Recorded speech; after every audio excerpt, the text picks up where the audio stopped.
Hello everyone, and this is Sanskruti Nagarkar, and today we are going to read the chapter of Unit 1, that is Diversity in the Living World. The chapter 1 is The Living World. Biology is the science of life forms and living processes. The living world comprises an amazing diversity of living organisms. Early man could easily perceive the difference between inanimate matter and living organisms. Early man defied some of the inanimate matter, that is wind, sea, fire, and some among the animals and plants. A common feature of all such forms of inanimate and animate objects was the sense of awe or fear that they evoked. The description of living organisms, including human beings, began much later in human history. Societies which indulged in anthropocentric view of biology could register limited progress in biological knowledge. Systematic and monumental description of life forms brought in, out of necessity, detailed systems of identification, nomenclature, and classification. The biggest spin of such studies was recognition of the sharing of similarities among living organisms both horizontally and vertically, that all present day living organisms are related to each other and also to all organisms that ever lived for on this earth, was a revelation which humbled man and led to cultural movements for conservation of biodiversity. In following chapters of this unit, you will get a description including classification of animals and plants from taxonomists' perspectives. So there is one of the scientists example given named as Ernst Mayr, born on 5 July 1904 in Kempten, Germany. Ernst Mayr, the Harvard University evolutionary biologist who has been called the Darwin of the 20th century, was one of the 100 greatest scientists of all time. Mayr joined Harvard's Faculty of Arts and Sciences in 1953 and retired in 1975, assuming the title Alexander Agassiz Professor of Zoology Emeritus. Throughout his nearly 80-year career, his research spanned ornithology, taxonomy, zoogeography, evolution, systematics, and the history and philosophy of biology. He almost single-handedly made the origin of species diversity the central question of evolutionary biology that it is today. He also pioneered the currently accepted definition of biological species. Mayr was awarded three prizes widely regarded as Triple Crown of Biology: the Balzan Prize in 1983, the International Prize of Biology in 1994, and the Crawford Prize in 1999. Mayr died at the age of 100 in the year 2004. Wow, century man. So let us start the chapter 1, The Living World. How wonderful is the living world? The wide range of living types is amazing. The extraordinary habitats in which we find living organisms, be it cold mountains, deciduous forests, oceans, freshwater lakes, deserts, or hot springs, leave us speechless.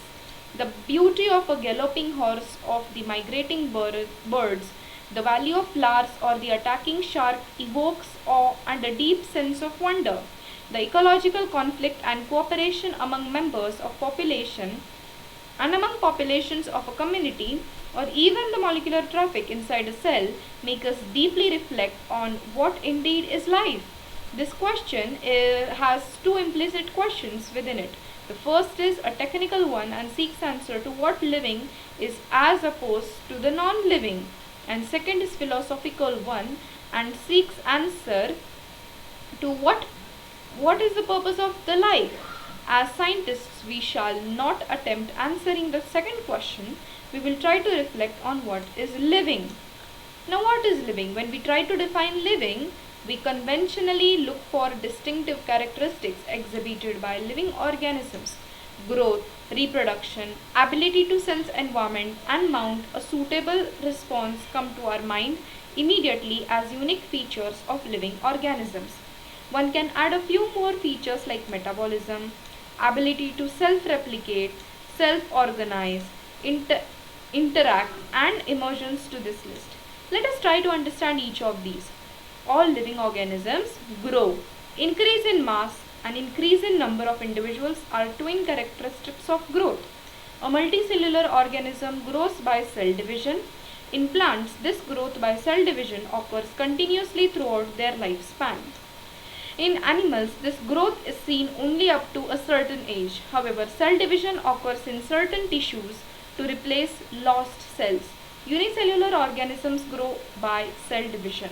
One can easily observe this in vitro cultures by simply counting the number of cells under the microscope. In majority of higher animals and plants, growth and reproduction are mutually exclusive events. One must remember that increase in body mass is considered as growth. Non-living objects also grow. If we take increase in body mass as a criterion for growth, mountains, boulders and sand molds do grow. However, this kind of growth exhibited by non-living objects is by accumulation of material on the surface. In living organisms, growth is from inside. Growth, therefore, cannot be taken as defining property of living organisms. Conditions under which it can be observed in all living organisms have to be explained, and then we understand that it is a characteristic of living systems. A dead organism does not grow. Now, second characteristic is reproduction. Likewise, is a characteristic of living organisms. In multicellular organisms, reproduction refers to the production of progeny possessing features more or less similar to those of parents. Invariably and implicitly, we refer to sexual reproduction. Organisms reproduce by asexual means also. Fungi multiply and spread easily due to millions of asexual spores they produce, like in rhizopus. In lower organisms like yeast and hydra, we observe budding. In planaria, we observe true regeneration. A fragmented organism regenerates the lost part of its body and becomes a new organism. The fungi, the filamentous algae, the protonema of mosses all easily multiply by fragmentation. When it comes to unicellular organisms like bacteria, unicellular algae or amoeba, reproduction is synonymous with growth, that is, increase in number of cells, or we can say that reproduction is similar to the cell division. We have already defined growth as equivalent to increase in cell number or mass. Hence, we notice that in single-celled organisms, we are not very clear about the usage of these two terms. Growth and reproduction. Further, there are many organisms which do not reproduce: mules, sterile worker bees, infertile human couples, etc. Hence, reproduction also cannot be an all-inclusive defining characteristic of living organisms. Of course, no non-living object is capable of reproducing or replicating by itself.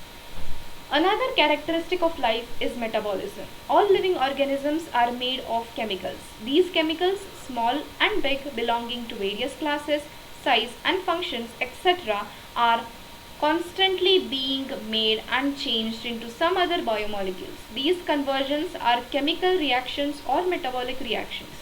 There are thousands of metabolic reactions occurring simultaneously inside all living organisms, be they unicellular or multicellular organisms. All plants, animals, fungi and microbes exhibit metabolism. The sum total of all chemical reactions occurring in our body is metabolism.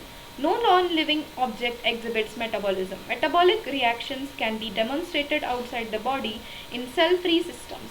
An isolated metabolic reaction outside the body of an organism performed in a test tube is neither living nor non-living.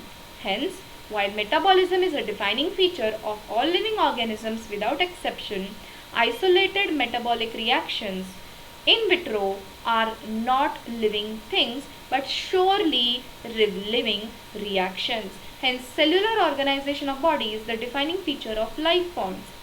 Perhaps the most obvious and technically complicated feature of all living organisms is this ability to sense their surroundings or environment and respond to these environmental stimuli, which could be physical, chemical or biological. We sense our environment through our sense organs. Plants respond to external factors like light, water, temperature, other organisms, pollutants, etc. All organisms from the prokaryotes to the most complex eukaryotes can sense and respond to environmental cues. Photoperiod affects reproduction in seasonal breeders, both plants and animals. All organisms handle chemicals entering their bodies. All organisms therefore are aware of their surroundings. Human being is the only organism who is aware of himself. That is, has self-consciousness. Consciousness therefore becomes the defining property of living organisms. When it comes to human beings, it is all the more difficult to define the living state. We observe patients lying in coma in hospitals virtually supported by machines which replace heart and lungs. The patient is otherwise brain dead. The patient has no self-consciousness. Are such patients who never come back to normal life living or non-living? In higher classes, you will come to know that all living phenomena are due to underlying interactions. The properties of tissues are not present in constituent cells but arise as a result of interactions among the constituent cells.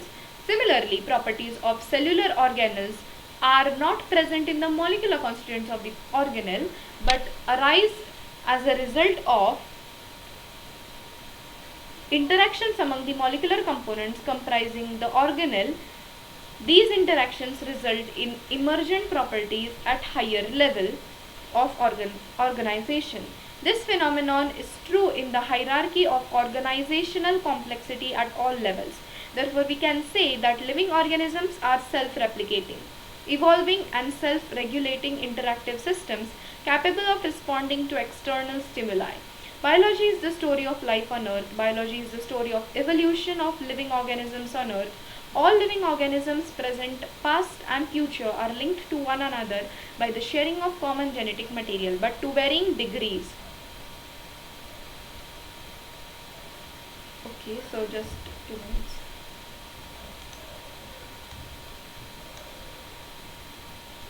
Diversity in the living world. If you look around you, will see a large variety of living organisms, be it potted plants, insects, birds, your pets, or other animals and plants. There are also several organisms that you cannot see with your naked eye, but they are all around you. If you were to increase the area that you make observations in, the range and variety of organisms that you see would increase. Obviously, if you were to visit a dense forest, you would probably see a much greater number and kinds of living organisms in it. Each different kind of plant, animal or organism that you see represents a species. The number of species that are known and described range between 1.7 to 1.8 million. This refers to biodiversity, or the number and types of organisms present on Earth. We should remember here that as we explore new areas and even old ones, new organisms are continuously being identified. As stated earlier, there are millions of plants and animals in the world. We know the plants and animals in our own area by their local names. These local names would vary from place to place even within a century. Probably you would recognize the confusion that would be created if we did not find ways and means to talk to each other, to refer to organisms we are talking about. Hence, there is a need to standardize the naming of living organisms such that a particular organism is known by the same name all over the world. This process is called nomenclature. Obviously, nomenclature or naming is only possible when the organism is described correctly and we know to what organism the name is attached to. This is identification. In order to facilitate the study, number of scientists have established procedures to assign a scientific name to each known organism. This is acceptable to biologists all over the world. For plants, scientific names are based on agreed principles and criteria which are provided in International Code for Botanical Nomenclature, that is ICBN. International Code for Botanical Nomenclature, that is ICBN. You may ask, how are animals named? Animal taxonomists have evolved International Code of Zoological Nomenclature, ICZN. International Code of Zoological Nomenclature, ICZN. The scientific names ensure that each organism has only one name. Description of any organism should enable the people in any part of the world to arrive at the same name. They also ensure that such a name has not been used for any other known organisms. Biologists follow universally accepted principles to provide scientific names to known organisms.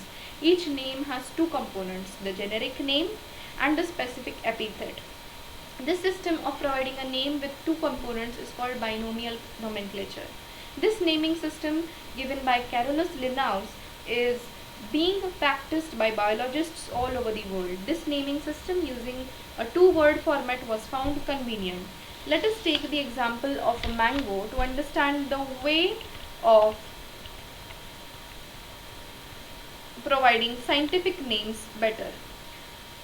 The scientific name of mango is written as Mangifera indica.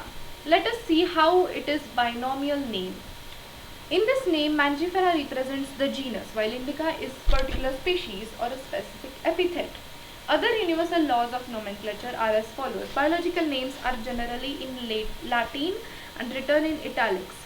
They are Latinized or derived from Latin irrespective of their origin. The first word in biological name represents the genus, while the second component denotes the specific epithet. Both the words in a biological name, when handwritten, are separately underlined or printed in italics to indicate their Latin origin. The first word denoting the genus starts with a capital letter, while the specific epithet starts with a small letter. It can be illustrated with the example of Mangifera indica. Name of the author appears after the specific epithet, that is at the end of biological name, and it is written in an abbreviated form. Example, Mangifera indica Linn, that is Linn dot. It indicates that this species was first described by Linnaeus. Since it is nearly impossible to study all living organisms, it is necessary to devise some means to make this possible. This process is classification. Classification is the process by which anything is grouped into convenient categories based on some easily observable characters. For example, we easily recognize groups such as plants or animals or dogs, cats or insects. The moment we use any of these terms, we associate certain characters with organism in that group. What image do you see when you think of a dog? Obviously, each one of us will see dogs and not cats.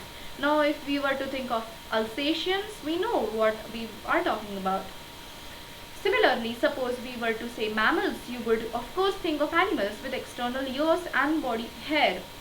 Likewise, in plants, if we try to talk of wheat, the picture in each of our minds will be of wheat plants, not of rice or any other plant. Hence, all these dogs, cats, mammals, wheat, rice, plants, animals, etc. are convenient categories we use to study organisms.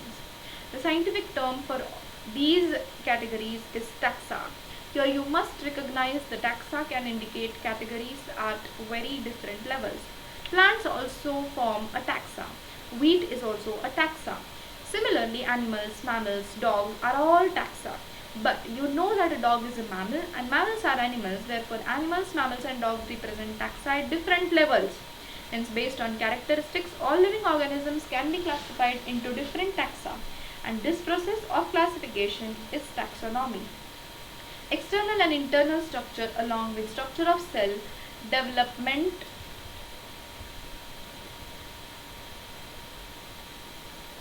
process and ecological information of organisms are essential and form the basis of modern taxonomic studies. Hence, characterization, identification, classification and nomenclature are the processes that are basic to taxonomy. Taxonomy is not something new. Human beings have always been interested in knowing more and more about various kinds of organisms, particularly with reference to their own use. In early days, human beings needed to find sources for their basic needs of food, clothing and shelter. Hence, the earliest classifications were based on uses of various organisms. Human beings were since long not only interested in knowing more about different kinds of organisms and their diversities, but also the relationships among them. This branch of study was referred to as systematics. The word systematics is derived from the Latin word systema, which means systematic arrangement of organisms. Linnaeus used Systemae Naturae as the title of his publication. The scope of systematics was later enlarged to include identification, nomenclature and classification. Systematics takes into account evolutionary relationships between organisms. Taxonomic categories. Classification is not a single step process but involves hierarchy of steps. In each step represents a rank or category. Since the category is a part of overall taxonomic arrangement, it is called the taxonomic category, and all categories together constitute the taxonomic hierarchy. Each category referred to as a unit of classification in fact represents a rank and is commonly termed as taxon or plural taxa. Taxonomic categories and hierarchy can be illustrated by an example. Insects represent a group of organisms sharing common features like three pairs of jointed legs. Joined legs. Okay, so it means insects are recognizable concrete objects which can be classified and thus were given a rank or category. Can you name other such groups of organisms? Remember, groups represent category. Category further denotes rank.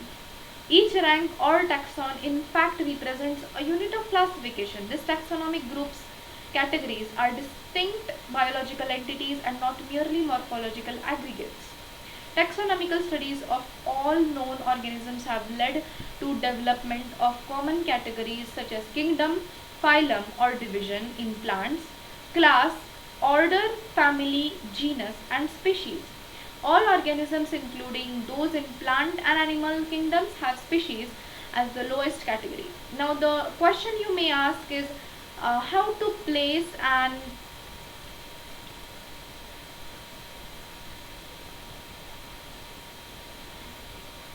organism in various categories.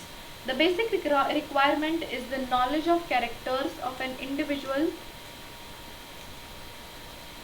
or group of organisms. This helps in identifying similarities and dissimilarities among the individuals of the same kind of organisms as well as of other kind of organisms.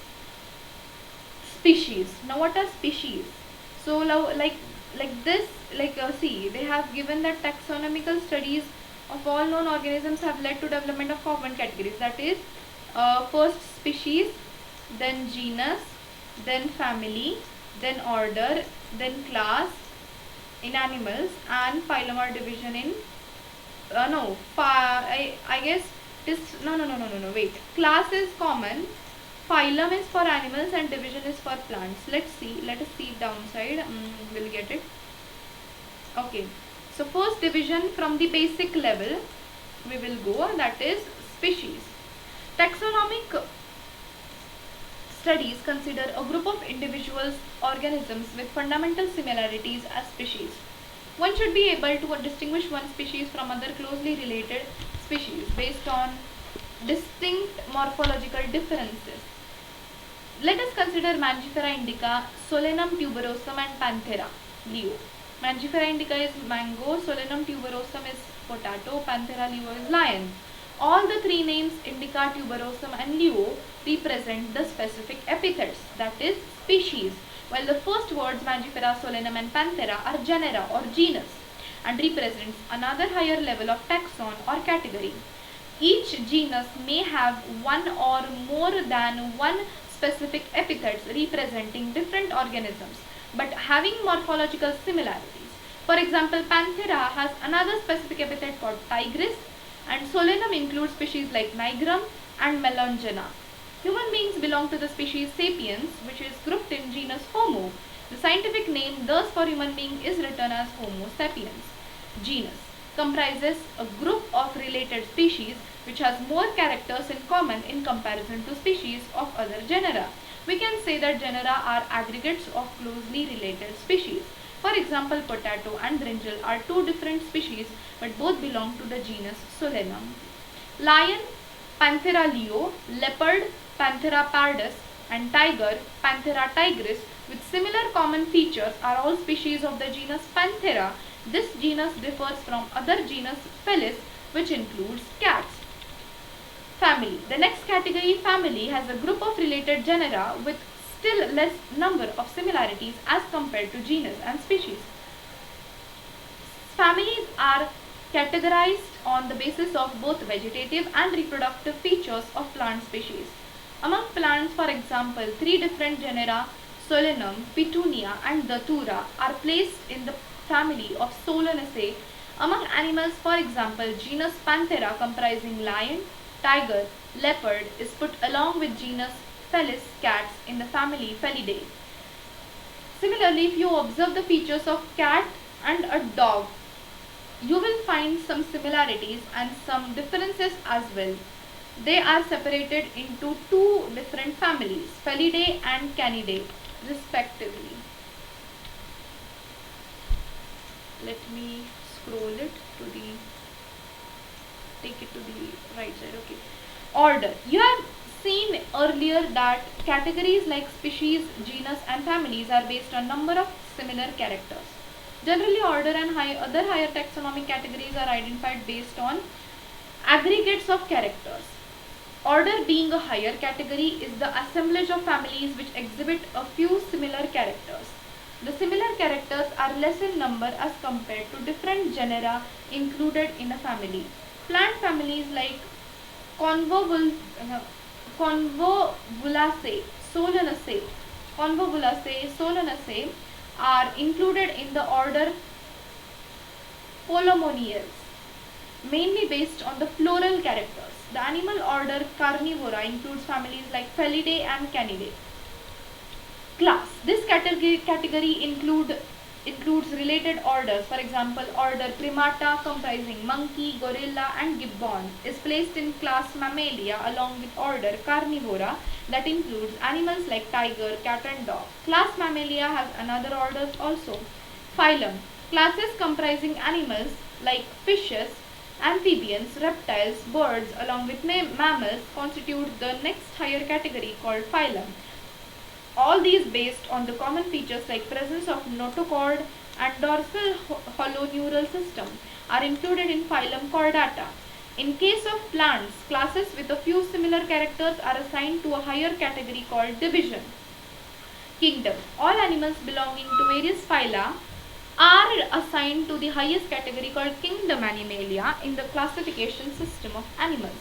The kingdom Plantae, on the other hand, is distinct and comprises all plants from various divisions. Henceforth, we will refer to these two groups as animal and plant kingdoms. The taxonomic categories from species to kingdoms have been shown in ascending order, starting with species in figure 1.1. These are broad categories. However, taxonomists have also been subcategorized in this hierarchy to facilitate more sound and scientific placement of various taxa. Look at the hierarchy in figure 1.1. First is species, then genus, then family, then order, then class, phylum for the animal and division for the plants, and then is the last one stage is the kingdom.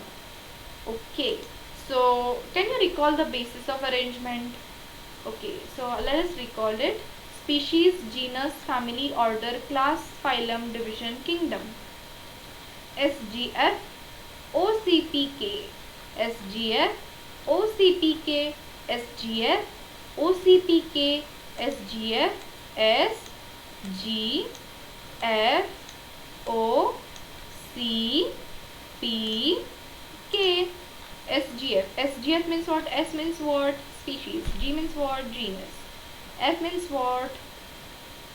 Family. OCPK. O means what? Order. C means what? Class. P means what? Phylum or division. Phylum for animals and division for plants. Kingdom means what? K. K.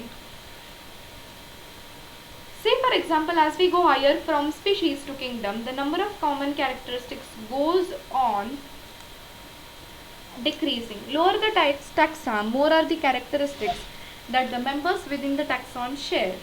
Higher the categories, greater is the difficulty to determine the relationship to other taxa at the same level. Hence, the problem of classification becomes more complex. Table 1.1 indicates the taxonomic categories to which some common organisms like housefly, man, mango and wheat belong. So, the common name is man, biological name of man is Homo sapiens, genus of man is Homo, family is Hominidae, order of man is Primata, class is Mammalia and phylum or division is Chordata. Housefly, biological name is Musca domestica, Genus is Musca, family is Muscidae, order is Diptera, class is Insecta, and phylum or division is Arthropoda. Mango is Mangifera indica. Genus, okay, so mango biological name is Mangifera indica. Genus is Mangifera. Family is Anacardiaceae. Mango's order is Sapindels. Mango has a class named as Dicotyledone. And phylum or division of mango is Angiospermae. Biological name of wheat is Triticum aestivum. Genus of wheat is Triticum. Family of wheat is Poaceae. Order of wheat is Poales. Class of wheat is Monocotyledone. And phylum or division, we cannot say phylum, division of wheat is Angiospermae. For housefly and man, we had to say phylum, but for plants, it is division. Taxonomical aids. Taxonomic studies of various species of plants, animals, and other organisms are useful in agriculture, forestry, industry, and in general in knowing our bioresources and their diversity. These studies would require correct classification and identification of organisms. Identification of organisms requires intensive laboratory and field studies. The collection of actual specimens of plant and animal species is essential and is prime source of taxonomic studies. These are also fundamental to studies and essential for training in systematics. It is used for classification of an organism, and the information gathered is also stored along with the specimens. In some cases, the specimen is preserved for future studies. Biologists have established certain procedures and techniques to store and preserve the information as well as specimens. Some of these are explained to help you understand the usage of these aids. Herbarium. Herbarium is a storehouse of collected plant specimens that are dried, pressed, and preserved on sheets. Further, these sheets are arranged according to universally accepted system of classification. These specimens, along with their descriptions on herbarium sheets, become a storehouse or repository for future. The herbarium sheets also carry a label providing information about date and place of collection, English, local and botanical names, family, collector's name, etc. Herbaria also serve as a quick referral systems in taxonomical studies. Botanical gardens. These specialized gardens have collections of living plants for reference.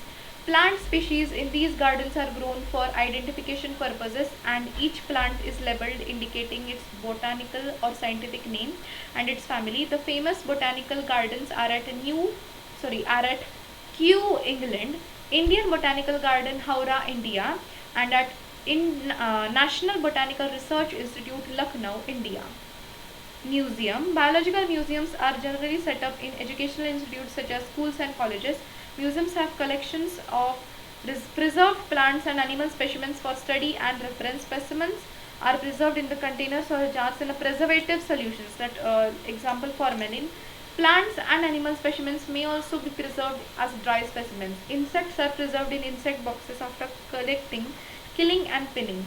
Larger animals like birds and mammals are usually stuffed and preserved.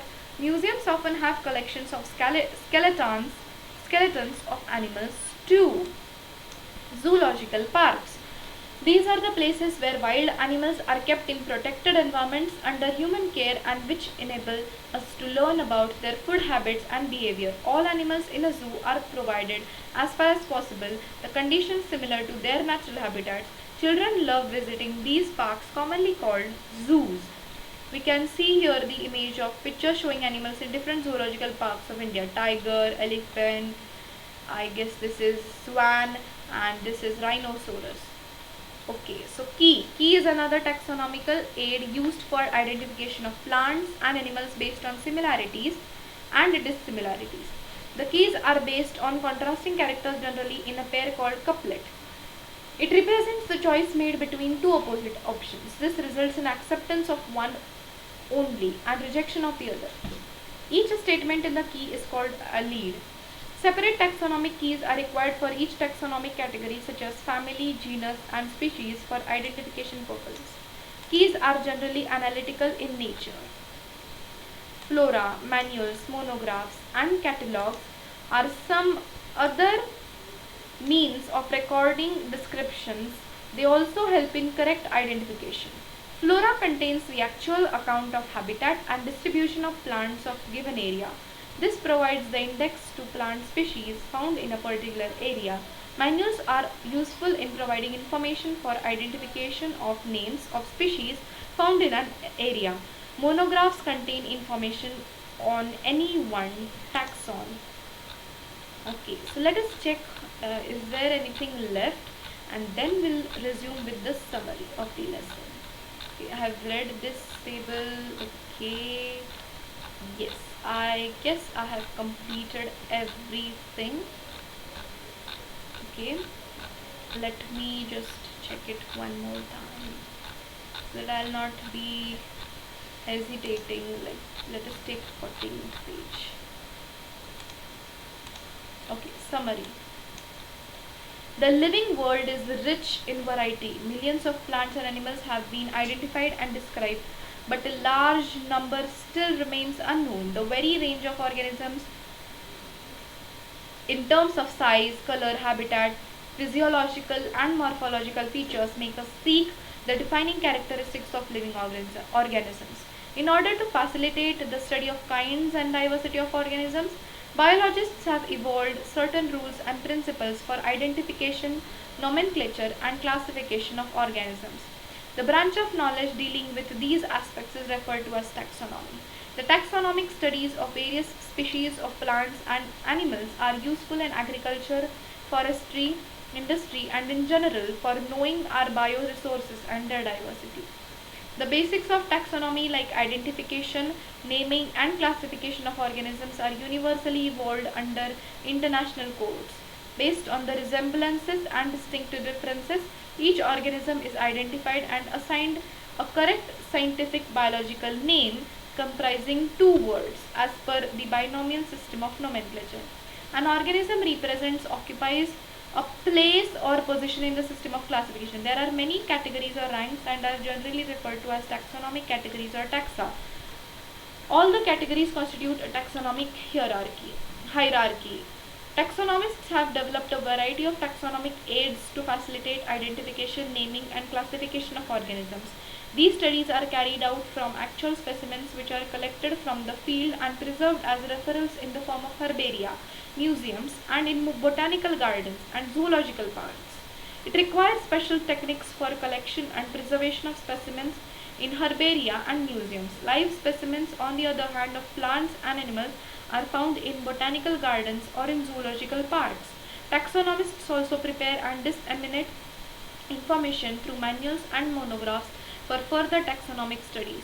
Taxonomic keys are tools that help in identification based on characteristics. So let us read the questions. I don't know the answer actually, just I've read the lesson, but I'll just read. What are living organisms classified? Sorry. First question is, I'll repeat again. Why are living organisms classified? Second question, why are the classification systems changing every now and then? Third question, what different criteria would you choose to classify people that you meet often? Fourth, what do we learn from identification of individuals and populations? Fifth, given below is the scientific name of mango. Identify the correctly written name. Mangifera indica. Okay, so in first case, the indica names I is capital, and Mangifera indica, in this indica I is small. Sixth question, define a taxon. Give some examples of taxa at different hierarchical levels. 7. Can you identify the correct sequence of taxonomical categories? Species, order, phylum, kingdom. Genus, species, order, kingdom. Species, genus, order, kingdom. No, it is okay. So try to collect all the currently 8th question, currently accepted meanings to the word species. Discuss with your teacher. This is, I guess, out of not needed. 9th question, define phylum, class, family, order, and genus. 10th, how is a key helpful in identification and classification of an organism? Illustrate the taxonomical hierarchy with suitable examples of a plant and an animal. Okay, so we have completed with this lesson reading. Okay, and this will surely be very helpful for me. I hope so. I will study for the NEET exam consistently, practicing MCQs, and NCERT is my goal. Thank you.